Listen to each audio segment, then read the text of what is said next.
પોરબંદરનું સ્મશાન બની ગયું છે કોર્પોરેશનના ભંગારનો જાણે કે અડ્ડો। વર્ષોથી બંધ પડેલા કોર્પોરેશનના વાહનો અહીંયા મૂકી દેવાયા છે।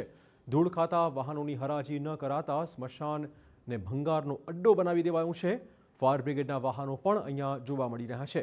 કોર્પોરેશનની ગાડીઓ, ટેન્કર સહિતના વાહનોથી સ્મશાન જાણે કે ભરાઈ ગયું છે।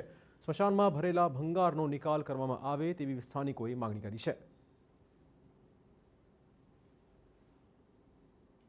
જો હરાજી કરી નાખવામાં આવે તો મહાનગરપાલિકાને ખૂબ જ આવક થાય એમ છે અને આ કેટલા વર્ષોથી અહીં મૂકી દેવામાં આવેલ છે। અધિકારીઓ ઉપર આની કાયદેસરની કાર્યવાહી થવી જોઈએ અને એના પગારમાંથી આ પૈસા વસૂલ થવા જોઈએ। જે તે સમયે અહીંયા કંડમ હાલતમાં મૂકી દેવામાં આવ્યા છે। તો સ્મશાનમાં જૂના ખખડધજ વાહનો ભરવા વિશે ફાયર વિભાગના અધિકારીનું કહેવું છે કે 5 વર્ષ અગાઉ આ વાહનોની હરાજી થઈ ગઈ હતી, પરંતુ હજુ સુધી વાહનનો નિકાલ ન કરાતા સ્મશાન ભંગારના ગોડાઉનમાં ફેરવાઈ ગયું છે। આગામી સમયગાળામાં ફરીવાર હરાજી કરીને ભંગારનો નિકાલ કરી દેવાશે।